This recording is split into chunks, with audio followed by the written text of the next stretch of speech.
చిన్న ఇప్పుడు మీరు చెప్పండి ఇక్కడ పెమ్మసాని చంద్రశేఖర్ గారు గళ్ళ మాధవ్ గారు గెలవబోతున్నారు ఇక్కడ. గెలుస్తారండి. గల్లామాది 1,00,000 మెజారిటీ, ఆయన 5 లక్షల మెజారిటీ దాకా వచ్చింది. దాదాపు 17 లక్షల మంది ఓటర్లో ఆయన 5 లక్షల మెజారిటీ, గల్లామాది 1,00,000 మెజారిటీ వచ్చింది. ఎట్లా అంటారు, ఏ విధంగా అంటారు? అంటే ఇక్కడ ఇది ఇంకా టీడీపీ రిజర్వ్డ్ నియోజకవర్గం అనేది, అది కాక క్యాపిటల్ ఎఫెక్ట్ బాగుంది. క్యాపిటల్ ఎఫెక్ట్ ఉంది అంటే క్యాపిటల్ ఎఫెక్ట్ అంటే రాజధాని ఎఫెక్ట్ ఉంది అమరావతికి సంబంధించి. అంటే జగన్మోహన్ రెడ్డి ఒక మాట అన్నాడు, ఇక్కడే ఉంటుంది, ఇక్కడ నుంచి వెళ్ళాము, అసలు చంద్రబాబు నాయుడుకి ఇక్కడ ఇల్లే లేదు, ఇల్లే ఉన్నాడు, మాట తెప్పను మడమ తెప్పను అని చెప్పేసి జనాన్ని మోసం చేశాడు. ఎలక్షన్లో పోస్ట్ ఎలక్షన్ ప్రమాణ స్వీకారం అక్కడ చేస్తానని చెప్పాడు కదా. లాస్ట్ టైం అన్నప్పుడు ఇక్కడ ఓట్లు వేయించుకున్నాడు. అయినా మాది గుంటూరు వెస్ట్ లో గెలవలేదుగా. ఇప్పుడు కూడా అక్కడ ఉంచారంట, లేకపోతే పులివెందులు తీసుకెళ్ళిపోతారు రాజధాని? పులివెందులు కాదు, స్టేట్ మొత్తం ఒక జిల్లాకు ఒక రాజధాని పెడతాడు. ఇప్పుడు మొత్తం మేము అంతా సిద్ధం అంటున్నారు, మేము 170 సీట్లు గెలవబోతాం అంటారు. ఎట్లా చూస్తారా? 175 అంటే కష్టం. అది ఇప్పుడు పెమ్మసాని చంద్రశేఖర్ గారు అమెరికాలో ఉండే కోట్లాది రూపాయల సంపాదన వదులుకొని ఇక్కడ ప్రజల మీద మక్కువ చేత ఇక్కడ ప్రజలకు సేవ చేయాలనే ఉద్దేశంతో వచ్చారు ఇక్కడికి. దీని ఏ విధంగా చూస్తారు? అంటే ఆయన ఎప్పటి నుండో చేస్తున్నాడు కదా సేవా కార్యక్రమాలు. మాచర్లలో బోర్లు వేయటం కానీ, ఎక్కడ ఇది చేయటం కానీ, ఇవి అక్కడ మొత్తం మామూలుగా తిరుగుతూనే ఉంటాడు ఎప్పటి నుండి. అంటే యాక్చువల్గా అయితే కొంతమంది వలస వచ్చిన వాళ్ళు అప్పటికప్పుడు చేసి మేము ప్రజాసేవ చేస్తున్నాం, మేము చేస్తాం అంటున్నాం. ఆయన 2014 నుండి పార్టీకి సేవ చేస్తున్నాడు కదా. అప్పటి నుంచి పార్టీకి ప్రజలకి ఇది చేస్తూనే ఉండాలంట. ఇప్పుడు ఇక్కడ పరిస్థితి ఉంది, గుంటూరు జిల్లాలో పరిస్థితి ఎలా ఉంది? గుంటూరు జిల్లాలో గుంటూరు పార్లమెంట్ కింద ఉన్న 7 నియోజకవర్గాల్లో 7 వచ్చేటట్టుంది దాదాపు. Clean sweep. పెమ్మసాని చంద్రశేఖర్ కాకుండా 7 పెమ్మసాని చంద్రశేఖర్ దగ్గర ఉన్న 7 నియోజకవర్గాల్లో క్లీన్ స్వీప్. సరే, వెరీ గుడ్. ఇప్పుడు రాష్ట్రంలో ఇప్పుడు ఉద్యోగుల పరిస్థితి ఎలా ఉంది? ఉద్యోగాలంతా టీడీపీ వైపు ఉన్నారు కదా. ఉద్యోగాల పరిస్థితి ఉపాధి కల్పించాడు అంటే వాలంటీర్ జాబ్స్, సచివాలయం జాబ్స్ అంటున్నారు కానీ అవి తక్కువ జీతాలే కదా. ఇప్పుడు చాలా మంది BA డిగ్రీలు చదివి, పీజీలు చదివి జొమాటోలకి వెళ్తున్నారు. అవును, వెళ్తారు. మరి అంటే కంపెనీస్ లేవు కదా. స్టేట్ క్యాపిటల్ ఉంటే వచ్చేది ఏదైనా. ఇప్పుడు స్టేట్ క్యాపిటలే లేదు. స్టేట్ క్యాపిటల్ ఎక్కడని చెప్పట్లేదు. చంద్రబాబు నాయుడు అంటాను, మీరు అభివృద్ధికి ఓటేస్తారా, విధ్వంసానికి ఓటేస్తారా? అభివృద్ధికే ఓటేయాలి ఎవరైనా. అంటే అభివృద్ధి ఎవరు చేస్తారంటారు? చంద్రబాబే చేస్తారు. చేసి చూసారుగా మీరు ఫలితాలు. హైదరాబాద్ ఎలా ఉంది. అదే విధంగా ఇక్కడ ఏపీని చేస్తాడు. ఒక క్యాపిటల్ పెడతాడు, అది 30 years కన్నా డెవలప్ అయ్యింది. ఇప్పుడు గత 5 సంవత్సరాలు జగన్మోహన్ రెడ్డి వచ్చిన 5 సంవత్సరాల చీకటి పరిపాలన అని చెప్పేసి కొంతమంది అంటున్నారు. ఈ మాటతో మీరు ఏకీభవిస్తారా? అంతే ఉందిగా మరి దాదాపు చూడండి. అంటే చీకటి పరిపాలన మీరు ఏ విధంగా అనుకుంటున్నారు? అంటే జాబ్స్ కానీ పథకాలు ఒకటైతే ఉన్నాయి కానీ మిగతా ఏం లేదు. జాబ్స్లో నిత్యావసర ధరలు అవి కొంచెం మెరుగునే అంటారు. పెట్రోల్ ప్రైసెస్ కానీ, ఉద్యోగాలు లేక, అభివృద్ధి లేకుండా అంటారు. అభివృద్ధి ఒకటే బాగా డెవలప్మెంట్ మైనస్ ఉంది. బాగా చాలా మైనస్. ఇక్కడైతే కొన్ని రోడ్లు కూడా లేవు సరిగ్గా. మెయిన్ వాటికి రోడ్లు బాగున్నాయి కానీ మిగతా ఏం లేవు. గల్లా మాధవి గారు 50,000 మెజార్టీతో గెలుస్తారండి. పెమ్మసాని చంద్ర గారు తిరగలేదు. అక్కడ డిపాజిట్లు కూడా ఎంపీ గారికి ఎట్టి పరిస్థితి వచ్చే పరిస్థితి లేదు. గుంటూరు జిల్లా మొత్తం కూడా టీడీపీ, చంద్రబాబు నాయుడు గారు సీఎం అవుతారు. సార్ ఒక మాట అండి, రాష్ట్రం మేము చాలా అభివృద్ధి చేసాము, సంక్షేమ పథకాలు అనేకం ఇచ్చామని చెప్పేసి మన జగన్మోహన్ రెడ్డి అన్నారు. ఏది బొబ్బట్లు, సమోసాలు ఇలాంటివి చేసేవాళ్ళు అభివృద్ధి అంటారు. ఐటీ తెచ్చిన వాళ్ళు ఎవరిని ఏమంటారు? అది అభివృద్ధి కదా. చంద్రబాబు నాయుడు గారు ఎప్పటి నుంచి అభివృద్ధి చేశారు? ఇవాళ కియా, మన SRM యూనివర్సిటీలు అలాంటివన్నీ రావడానికి ఎవరు? మన చంద్రబాబు నాయుడు గారు. అలాంటి అభివృద్ధిని కావాలనుకుంటారు కానీ ఇలా దొంగలను దోచేటట్టు కరెంటు బిల్లు పెంచుకోవడం ఇలాంటి వాళ్ళని ఎవరిని తీసుకొస్తారు? ఎవరు ఓటేరండి. వాళ్ళు చెప్పుకోవడమే.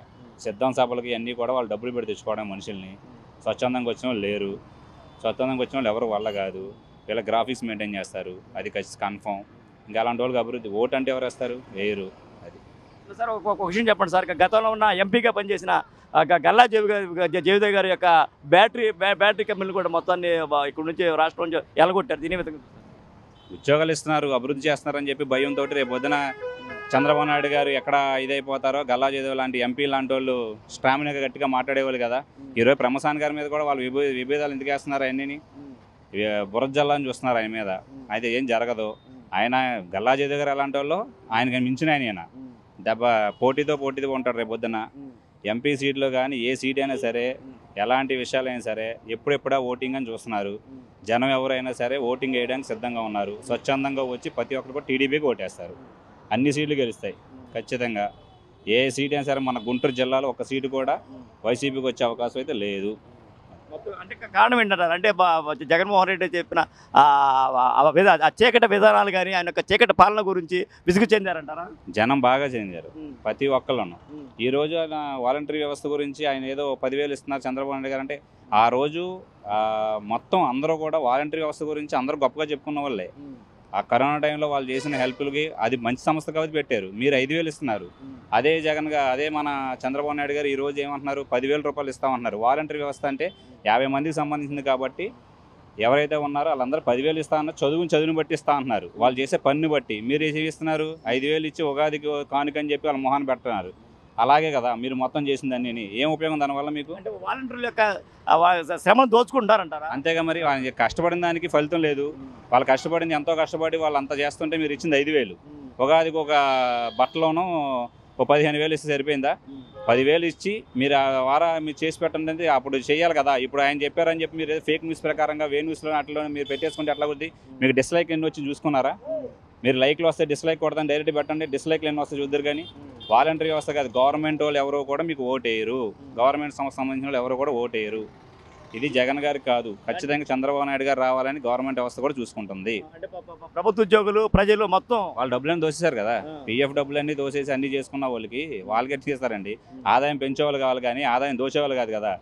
నీ కోట్లు పెరుగుతున్నాయి కానీ అవతల వాళ్ళకి జనాల్లో చెప్పులు కూడా అరిగిపోతున్నాయి. అసలు జరగదు అది. ఏదైనా జూన్ 4వ తారీఖు మీరు ఎన్ని చూసినా కానీ 150 సీట్లు తక్కువగా రాకుండా ఎలాంటిదైనా సరే ఎట్టి పరిస్థితుల్లో చంద్రబాబు నాయుడు సీఎం అవుతారు కన్ఫామ్ పక్క. మా గుంటూరు జిల్లాలో అందరి మీద భారీ మేజతో గెలిచేది గల్లా మాధవి గారు, నెక్స్ట్ కన్నా గారు, ఇంకా ఒక 5-6 సీట్లు ఉన్నాయండి. పెమ్మసాని గారు ఎంపీ గారు టాప్ లేదు, ఇంకా తిరగలేదు. అది ఆయన నామినేషన్ వేయకముందే ఏకగ్రీవంగా ఎన్నికిపోయాడు.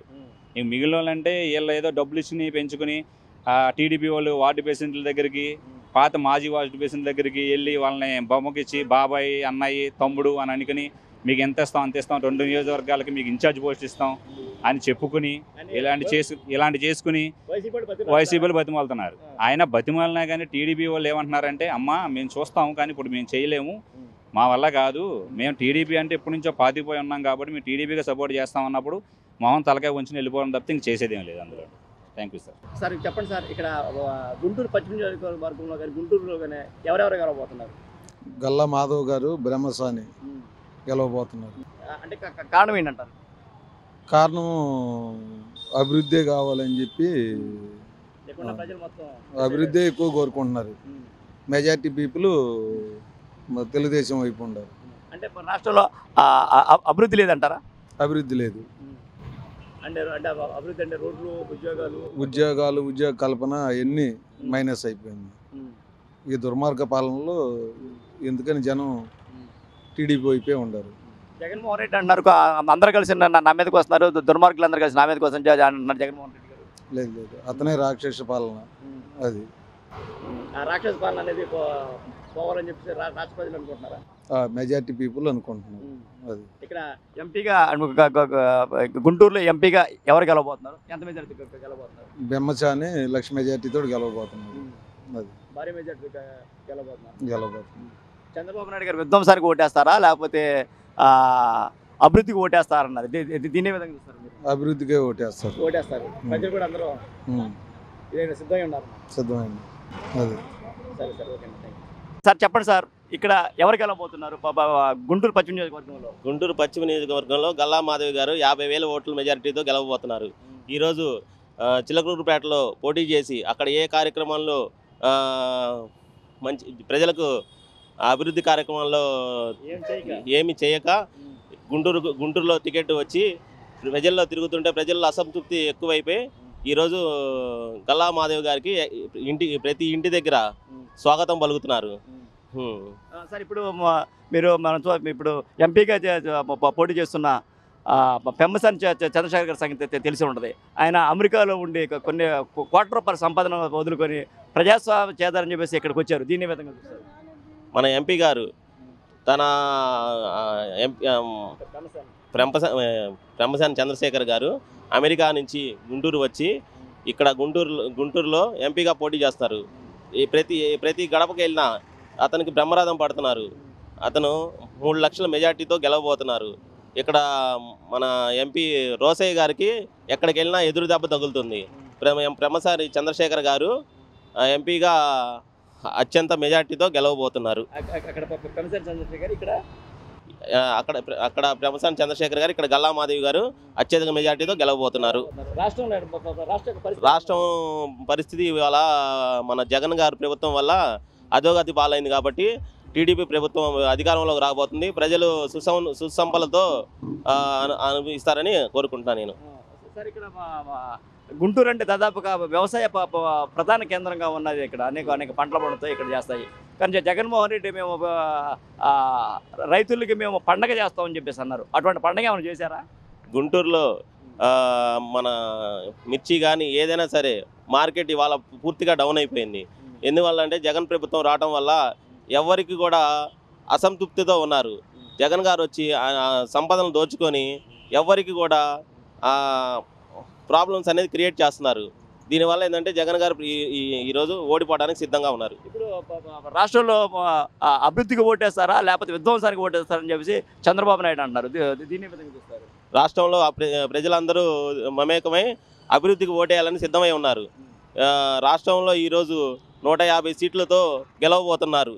టీడీపీ ప్రభుత్వం అధికారంలోకి వస్తుంది. అంటే విధ్వంసం సృష్టించింది ఎవరంటారు? జగన్ ప్రభుత్వం అండి. ఏ విధంగా అంటారు?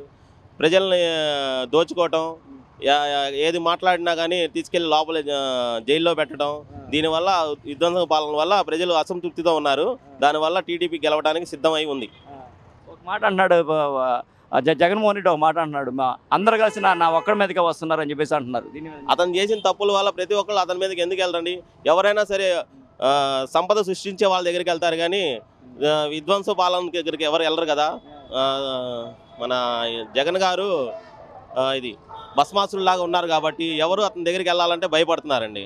దానివల్ల భస్మాసుల హస్తం వల్ల ఎవరి మీద చేయి పెడితే వాళ్ళు భస్మం అయిపోతున్నారు కాబట్టి అందువల్ల ఎవరు తన దగ్గరికి వెళ్ళాలంటే భయపడుతున్నారు.